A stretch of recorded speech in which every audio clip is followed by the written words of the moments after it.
Gilmore Girls is one of the most beloved shows of the early 2000s, and has continued to be a comfort show for viewers in the years since it went off the air. It's one of our favorites too. We've done several videos on different interesting aspects of the show. But today, we want to take a step back and take a look at the whole thing. The wonderful parts, the not so great parts, and everything in between. So whether you're a superfan who knows the entire show by heart, or someone who's never watched a single episode but wants to finally know what is up with this show, join us as we journey back through all 7 seasons, and the revival. So first, some context for those who aren't familiar. Gilmore Girls is part of the pantheon of shows that originally aired on the network known as the WB, which eventually became the CW. Much like other shows in this category that aired around the same time, like The OC and Gossip Girl, it's full of snappy dialogue, sappy moments, and questionable yet very 2000s fashion choices. What? Nothing, I just didn't know the rodeo was in town. Gilmore Girls struck a chord with young girls who aged with Rory, and loved watching the show with their moms, who could relate with many of Lorelai's struggles. But the show at its core is like the fast food Lorelai and Rory enjoy eating while making references to 1940s movies, caloric yet not entirely filled with substance. Over the show's original run, it did fine in the ratings, with around 4 million people tuning in per episode. For comparison, shows like Friends averaged around 20 million, but has really found a second life on Netflix, where it ranks on the top performing shows on the platform on a regular basis. And we get it! With over 100 episodes, tropey yet relatable characters, a cozy northeastern vibe, I smell snow, and a soundtrack with melodies that stick in your head. It's easy to binge episode after episode of this comforting show until you fall asleep on the couch with takeout Chinese food on your Yale hoodie. So whether you're not familiar with the show, or watched The Marvelous Mrs. Maisel, and wanted to see where the Amy Sherman-Palladino created a brunette woman with blue eyes who is the most special woman ever trope originated, or just want to relive the Stars Hollow magic for the umpteenth time, grab a Pop-Tart, get comfortable, and let's dive into Gilmore Girls. First, who are the Gilmore Girls? And boys, and friends? Never without caffeine, and always spouting a surprisingly specific pop culture reference, Lorelai Gilmore works at an inn, loves bothering Luke, the owner of the local diner, and at 32 has a precocious 16-year-old daughter named Rory. Well, her real name is Lorelai because when Lorelai was in labor, she claimed it was sexist that only men get to name their kids after themselves. Lorelai basically invented being that girl. Whenever her hair is unkempt, it's adorable. And whenever she attempts parenting, it comes off more like a screaming match between two siblings. Sucks, this sucks! It's 7:18! Oh, for the love of God! In Mean Girls parlance, Lorelai isn't like regular moms, she's a cool mom. Though Lorelai has 2 wealthy parents, she doesn't feel well off. She ran away from home when she got pregnant at 16, and has had a detached, rocky at best relationship with her parents ever since. Dinner Friday night, no spurs please. They had grand plans for their daughter, an Ivy League education, an entrance into high society. So when Lorelai snubbed all of that in favor of trying to make her own way in the world,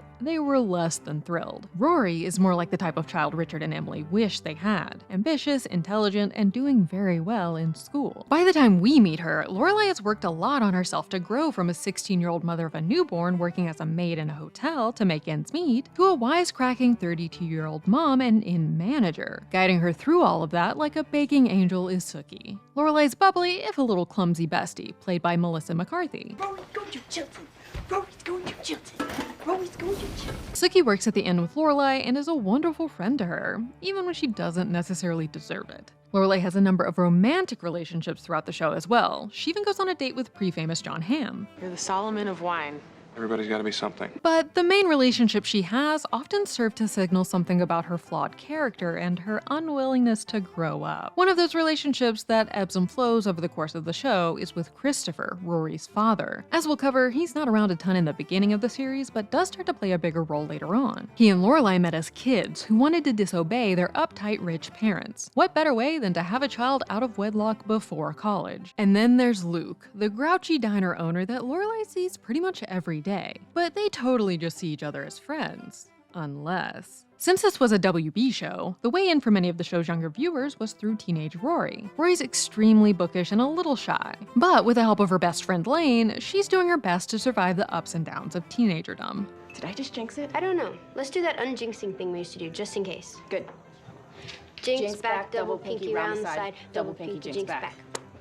At the beginning of the series, one of her biggest dilemmas is figuring out which world she fits in with. The small Connecticut town and public high school that she's used to, or the ritzier world of Chilton, the private high school she eventually attends. When Rory starts attending Chilton, she meets the iconic Paris Geller, who is just as intelligent as Rory, but much more type A, and at the beginning is set up as a bit of a villain. But the pair soon become frenemies and then eventually real best friends. Like her mother, Rory also goes through a number of major and usually rocky relationships that help her grow, and occasionally highlight some of her less than stellar personality traits. If you pay attention to rom-coms, you've probably heard something like New York is a character in the movie. And this couldn't be more true for Stars Hollow and its residents. From the dance teacher Miss Patty, who's also the town gossip, to Kirk, the town eccentric who always seems to have a weird new job, to the harpist played by a pre-Miss Maisel Alex Bornstein, who, fun fact, Daniel Palladino met when he worked on Family Guy. Every character fills up Stars Hollow with rich color, fun subplots, ridiculous holidays, and the kind of tight-knit community you always wish you could have in real life. Okay, so now that we've got a handle on all of the major players, let's dive into Season 1. Gilmore Girls opens on a beautiful, perfectly manicured, yet unfortunately fictional Connecticut town called Stars Hollow, and its heroine, Lorelai. Since needing coffee is one of Lorelai's main personality traits, we follow her to Luke's diner, where we meet the tough, eponymous Luke. How many cups have you had this morning? None. Plus? 5. And Lorelai's 16-year-old daughter, Rory. We're immediately clued into the fact that their mother-daughter relationship is more like that between friends than a parent and child. And the ball gets rolling on one of the show's major conflicts. Rory has gotten into the prestigious Chilton High School, but Lorelai can't afford the expensive tuition. Lorelai begrudgingly agrees to ask her parents for money, and they eventually agree, though only under the condition that Lorelai and Rory become regular fixtures in their lives, which means agreeing to show up for a family dinner every Friday night. Oh, I love pudding. I worship it. I have a bowl up on the mantle at home with the Virgin Mary, a glass of wine, and a dollar bill. While Lorelai obviously has a lot of baggage with her parents, Rory doesn't. And so she quickly begins to connect with them and their lifestyle to a degree that wigs out Lorelai. Dean, a transfer student, spots Rory in school Chicago. Windy. Oprah. and admits he's been following her. Rory is somewhat flattered since, up until that point, she hadn't really got much attention from guys. Dean and Rory quickly start dating, even though her grandparents don't think he's good enough for her. He doesn't come from a rich background and isn't quite as smart as her, but he's very caring and is happy to put up with Lorelai's antics. I've never seen the way we were. Are you kidding? What are you waiting for? Heartache? Laughter? Communism? In the iconic Rory's Dance episode, the pair attend a glamorous school dance at Chilton and officially define the relationship. And back at home, we get some cute moments of Emily and Lorelai actually bonding. But when Rory and Dean accidentally fall asleep and Rory arrives home in the early hours of the morning, Emily assumes they had sex, and Lorelai and Emily blow up at each other, seemingly undoing all of that relationship growth from earlier in the episode, a trend that will continue. But Rory's not the only one falling in love in Season 1. After a deer somehow runs into Rory, Lorelai has to come all the way out to Chilton, and there, meets and begins to fall for Max Medina, one of Rory's teachers. So please, go on.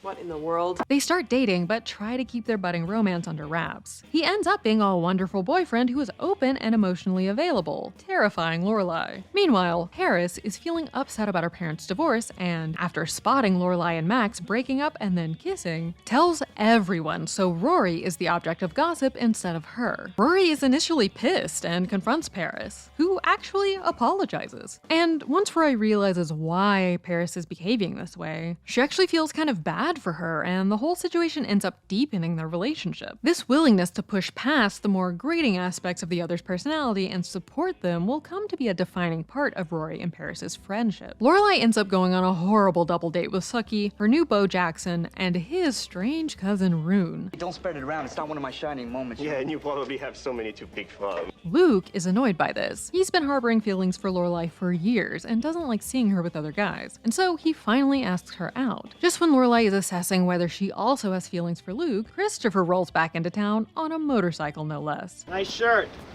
Take it off. After a horrible dinner with Lorelai's parents, Lorelai and Christopher spend the night together, angering Luke. Christopher asks Lorelai to marry him, and she rebuffs him. Well, let's get married and get to know each other as adults. Well, That's very Fiddler on the Roof of you. And in all of this romantic chaos, Luke's ex-girlfriend Rachel returns, and they look to be restarting their relationship. Dean fixes up an old car for Rory and professes his love. And in a Lorelai-type move, Rory doesn't know how to react and freezes. In the end, Lorelai and Max, who, yes, has still been around during all of this, get back together, much to Luke's chagrin, and Max orchestrates a beautiful proposal with 10,000 yellow daisies. I've thought about this.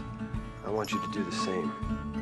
I love you, Lorelai Gilmore. And that's where season 1 leaves us. As you can probably tell, Gilmore Girls plots fall into some formulaic tropes. Either Lorelai does something to upset her parents, or her parents find out about something and are upset, or a person in either Lorelai or Rory's lives is not up to the Gilmore standards, thus making Lorelai's parents, you guessed it, upset. But since Lorelai and Rory are financially bound to her parents, there's only so many places this awkward square can go. In the romantic sphere, the Sherman-Palladinos flip the trope of a woman being emotionally open and a man being closed off. In both the case of Lorelai and Rory, the Gilmore Girls were pretty much always the ones to rebuff romantic advances, usually revealing their fear of change, the uncertainty of their relationships to their partners, and perhaps their abandonment issues stemming from Christopher leaving and Lorelai raising Rory on her own. Let's move on to season 2, where some people are gonna be, say it with us now, upset.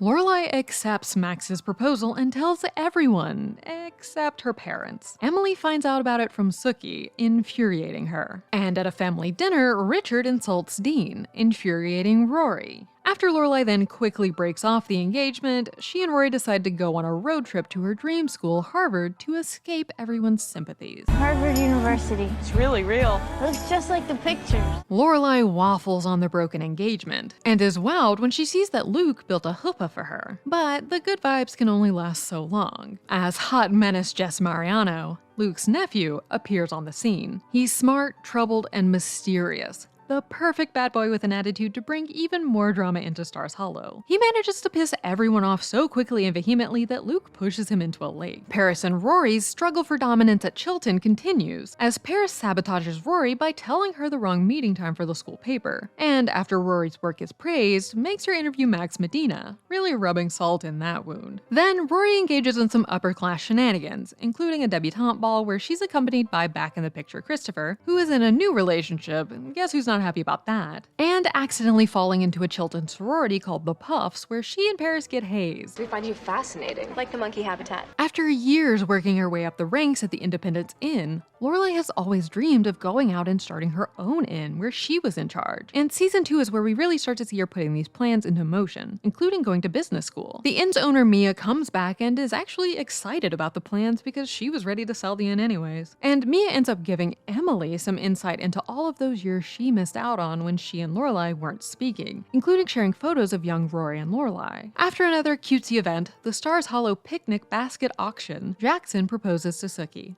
I think we should get married.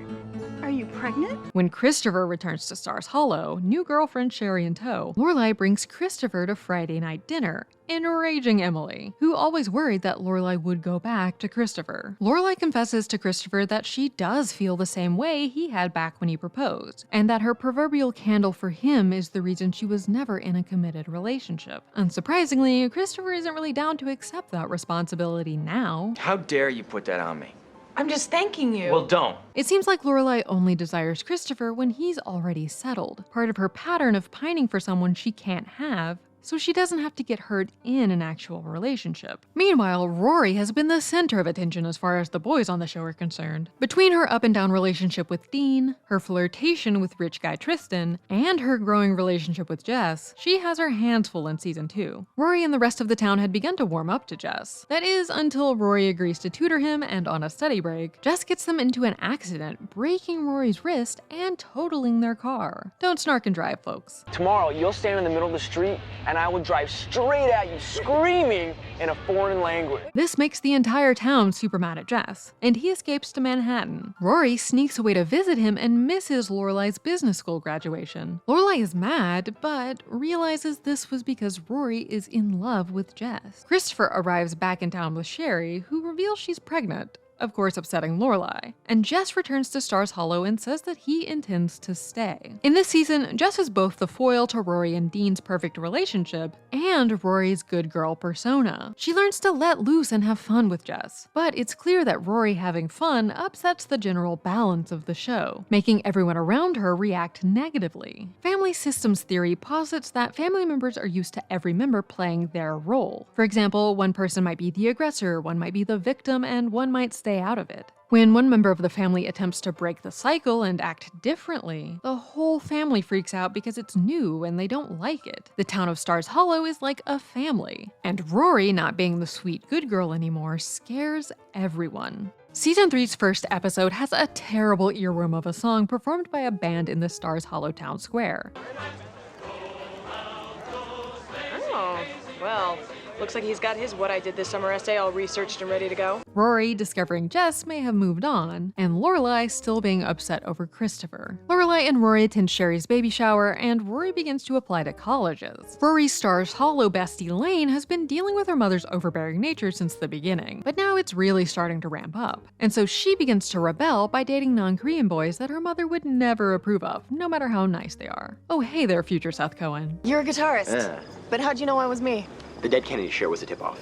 And she joins a band called Hep Alien as a drummer. Lane never really got the kind of character development and airtime fans might have hoped for, but this time of rebellion was a great bit of growth for her character, even if things started to fall apart later. Back in the adult world, Luke also finds a new love interest, Nicole. Since Gilmore Girls just loves dramatic moments at public dances, Dean realizes Rory has feelings for Jess at a dance marathon. You're into him and he's into you and Shane, who by the way should be listening to this because it's so damn obvious. And after a weird talk from Luke, Rory and Jess begin dating. But that doesn't mean that the love triangle is over just yet. After an awkward Thanksgiving where Jackson deep fries everything, It's in the vat. It's like a death in the family. and Rory reveals she's applied to her grandparents' university of choice, Yale, which Lorelai is not very happy about. Dean and Jess have a physical fight over Rory. A total Jacob and Edward type situation, except without the werewolves or vampires. Rory and Paris get into a fight, and Paris chooses the ugliest possible photo of Rory for the school yearbook. They make up, of course, though. And Paris loses her virginity to her boyfriend Jamie, and ends up wondering on national television if sleeping with him was why she didn't get into Harvard. I had sex, but I'm not going to Harvard. But Rory, the smartest, most special girl in all of the country, who, mind you, seems to only have one extracurricular and didn't cure cancer or even compete on a varsity sports team, somehow gets into Harvard, Yale, and Princeton, and decides on Yale. When Michelle, Lorelai's French-Canadian employee and master of sass, and Tobin, the inn's night manager, compete to give Lorelai the best birthday present, Richard gives her a $75,000 check from an investment he made when she was born, which Lorelai tries to use to pay back her parents for Chilton. Emily takes this to mean that Lorelai is done with her parents for good, and is not happy about it, leading to yet another falling out. The money also has the unintended consequence of making Rory ineligible for financial aid at Yale, so that means it's time for another round of keeping the family together for tuition money.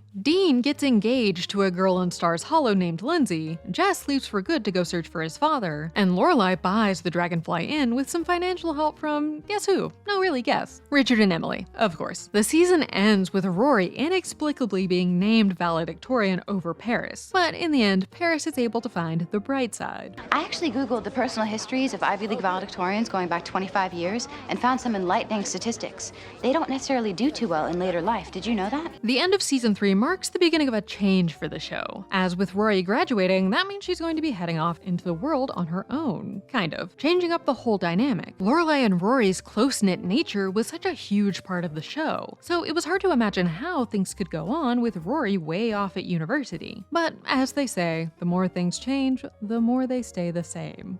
After Lorelai and Rory returned from Europe, and Rory is crowned the ice cream queen of Stars Hollow, of course, Lorelai learns Luke and Nicole got married on a cruise, and are now regretting their decision. You got married? How could you get married? Dean also gets married to Lindsay. Sookie gives birth at home, Rory moves into Yale, and is somehow coincidentally roommates with Paris. Actually, not that much of a coincidence. Paris had her dad make some calls, and boom, they were roommates. Paris also ends up having an affair with her professor, who is so old he was classmates with Richard at Yale. Lorelai meets Richard's business partner, the quirky Jason Digger Stiles, and they start dating. Luke's quirky sister Liz visits town, and he meets her even quirkier boyfriend, TJ. Lane moves out of her parents' house and soon finds that she's been replaced. Her mother has taken in a Korean exchange student who is even wearing her clothes. Hey! Who are you? Hi? What are you doing here? Well? Why are you living in my house? Emily feels betrayed when she finds out that Richard had been having dinner with his old flame Penelyn Lott every year since they got married, and that his mother wanted him to marry Penelyn instead of her. Emily goes on a drunken tirade and moves out of the house and into a hotel. That's how you know everything has hit the fan. I've got an idea.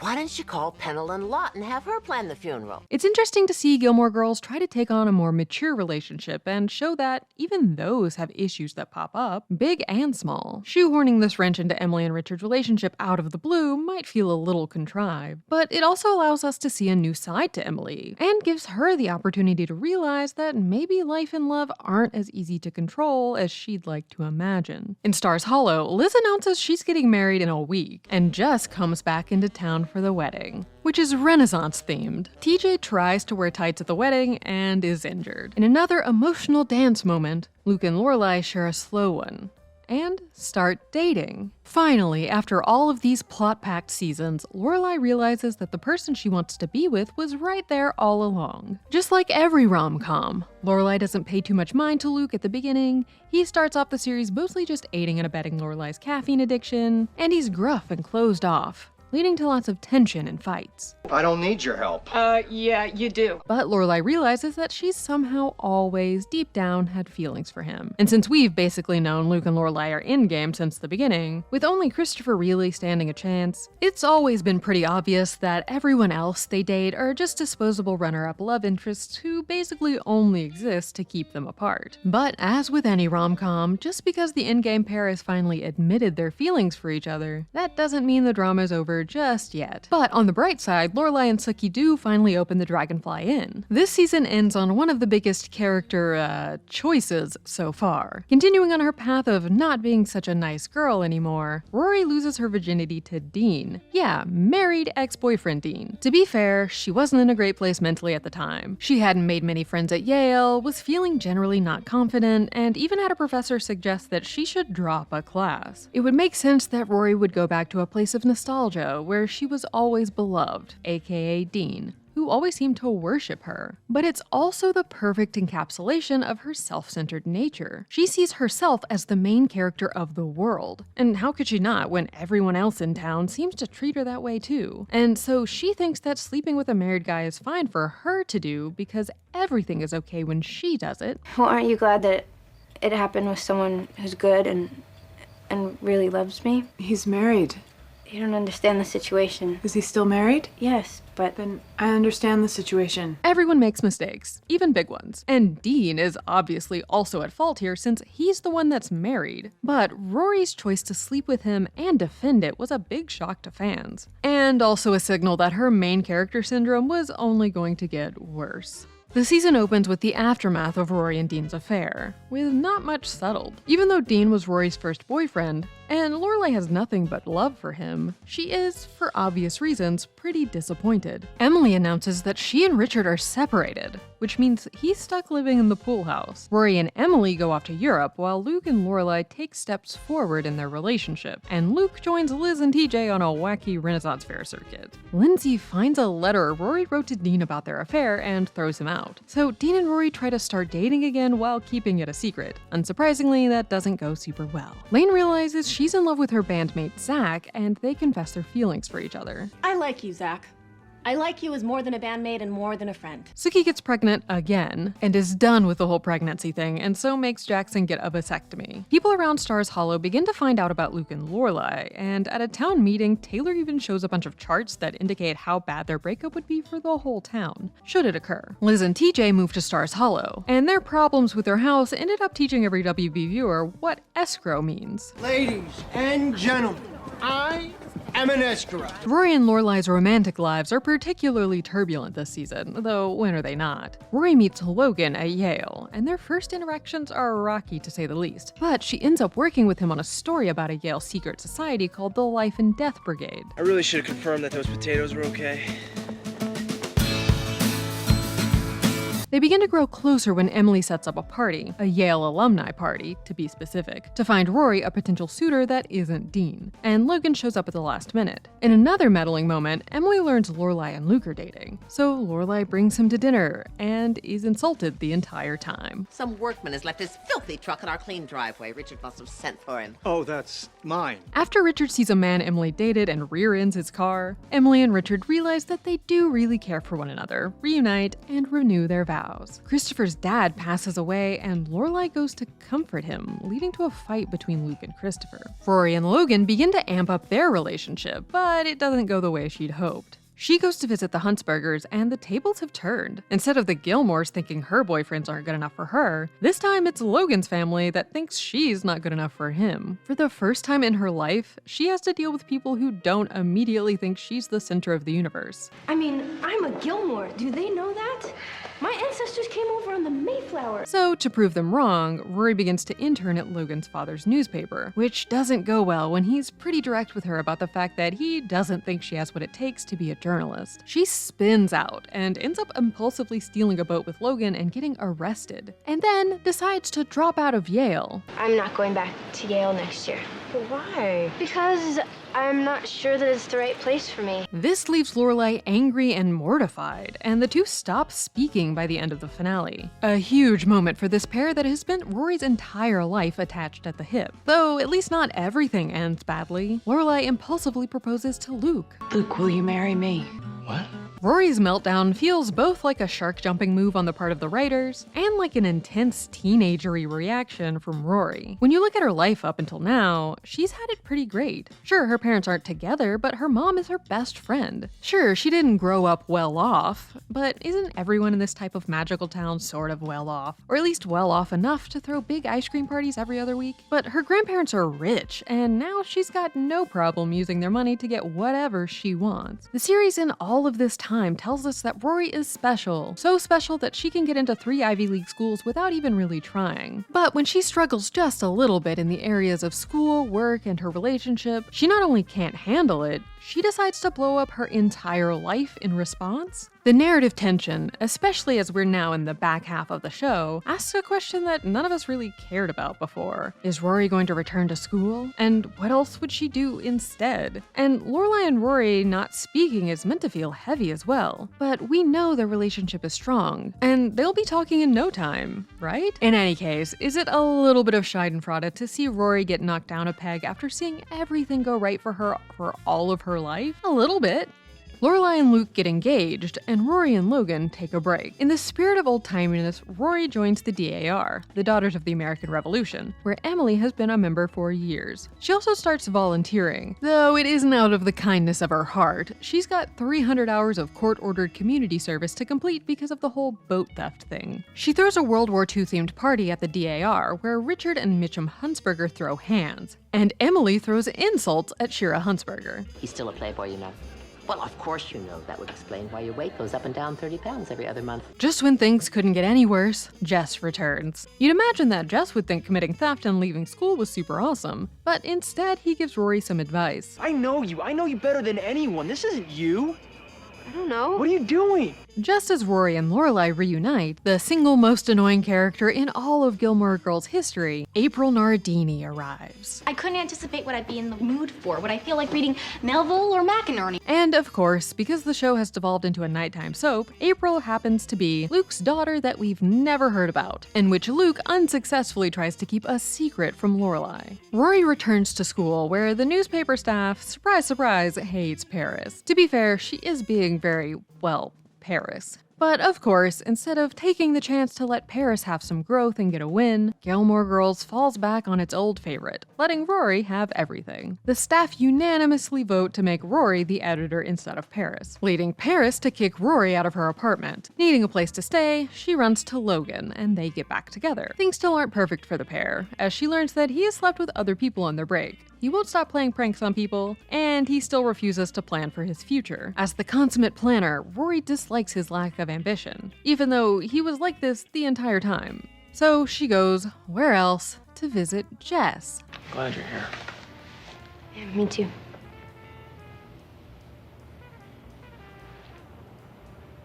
Lane and Zach get married. Logan gets injured in a secret society accident. It is called the Life and Death Brigade, after all. Logan has spent the entire season battling between the choice of living his own life his way and having to make his own money, or doing what his dad wants him to do and getting to continue being a trust fund baby. After graduation, he decides to take the money and leaves for London to follow his father's dream. Lorelai decides she wants to get married ASAP, and Luke isn't so keen, and so they break off their engagement. I've been waiting for a long time and I don't want to wait anymore. This season felt like some treading water and some backpedaling. Both April and Jess feel like plot devices to break up Luke and Lorelai and Rory and Logan respectively. Even though Rory knew who Logan was this whole time, almost a rich version of Jess with his irresponsibility and bad boy nature, but in a more Gilmore-friendly package. This is another moment where she learns that she can't plan for everything in life, and that the men around her will unfortunately continue to disappoint her.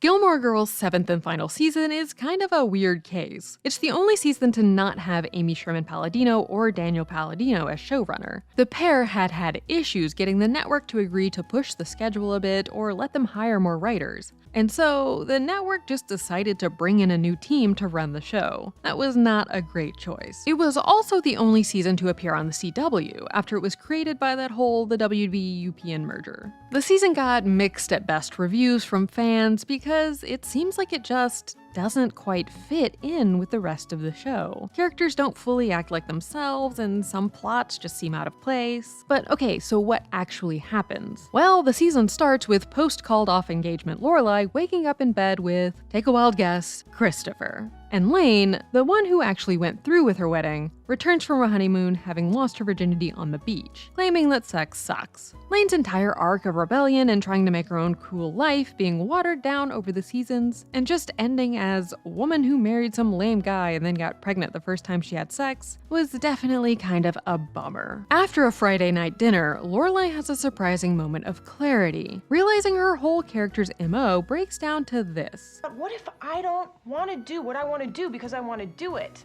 but because they don't want me to? This frees her up to start actually dating Christopher for real. She even goes to Paris with him and gets that elopement she had wanted with Luke. Luke decides to take custody of April, and Lorelai writes a character reference for him. Richard has a heart attack, and Christopher bails, leading to him and Lorelai deciding to divorce. While Lorelai starts to drift back towards Luke, Rory drifts aimlessly through the rest of her college year without a job lined up. But of course, because she's Rory and this is Gilmore Girls, an amazing job eventually just falls into her lap. She manages to land a spot as a reporter on Obama's 2008 campaign. Logan proposes to Rory at her graduation party, but she wants to focus on herself and her career first. With Rory graduating and going off into the real world, Lorelai worries about how she'll cope with the separation, and Emily worries that this means the end for any chance at closeness with Lorelai. But eventually Lorelai assures her that she will continue attending Friday night dinners, as long as Emily cools it with trying to be a part of the Dragonfly Inn. Luke secretly organizes a graduation/goodbye party for Rory, and tells Lorelai that, more than anything, he just wants to see her happy. And they kiss. Ending right back where it all began, the show closes with Lorelai and Rory heading back to Luke's diner for one last meal, before Rory heads off into the next stage of her life. And that was where the story of the Gilmore Girls ended back in 2007. In addition to the weirdness of the season without the original showrunners, Lauren Graham and Alexis Bledel's contracts were only for 7 years, and they were seemingly ready to move on to other things. And also creatively, like the show was in a place where we were either at the end or very close to it. We really couldn't imagine another season. When you look at all 153 episodes of the show put together, without the spacing provided by weekly releases and gaps between seasons, there's definitely a sense of repetitiveness and getting stuck in a formula. If any couple is happy for long enough, you can bet that like clockwork an ex will show up, making them question their decision. And if the writers couldn't figure out what to do with a character, they'd just have them suddenly get married and have kids. Speaking of someone having kids at a random moment, in 2016, Netflix brought back Gilmore Girls for 4 90-minute episodes with Gilmore Girls: A Year in the Life. In this miniseries, Rory is the same age Lorelai was when the series originally began. But instead of holding her life together with quips and coffee, Rory is totally faltering. Her career did not pan out the way she had imagined. She's Logan's side piece, and she doesn't even really have a stable place to live. In addition to Logan, she also has a boyfriend who she's quite unkind to for reasons that are never explained. And Jess comes back in the picture again. We learn that Paris Geller has, of course, worked hard to get pretty much everything she wanted out of life. Power, control, degrees, her own business. Luke and Lorelai finally get married. And as the surprise ending, Rory reveals she's pregnant and isn't sure who the father is. It's the last moment in the series, which has yet to have a follow-up, so we might never know for sure. But it does add to that weird feeling like the show thinks that all women have to look forward to is marriage and babies. And Rory writing a book about her relationship with her mom, against Lorelai's will, but mostly the marriage and babies. There's a lot that has changed since Gilmore Girls originally aired. This was a weekly show with 22 episodes in a season, whereas most shows, like the Sherman-Palladino's Marvelous Mrs. Maisel, have somewhere between 9 and 13 episodes per season now. If Gilmore Girls aired today, there would probably be fewer episodes with more action in each of them. But in many ways, the filler, the Stars Hollow ice cream parties and renaming the streets and funerals for animals, is what really makes the show so cozy and charming. It's all of the pieces, big and small. The lovable characters, the comfortable formulas, the quirky little tidbits that come together to make the show what it is. And that's why we'll always love it. We hope you enjoyed this walk down nostalgia lane with us. We definitely couldn't fit everything into just one video. So if we left out your favorite Gilmore Girls moment or quote, let us know what it is in the comments. And if you want even more Gilmore Girls, make sure to check out our playlist of all of our videos we've done on the show. That's the take. Click here to watch the video we think you'll love, or here to check out a whole playlist of awesome content. Don't forget to subscribe and turn on notifications. And make sure to subscribe to our Patreon for exclusive new videos.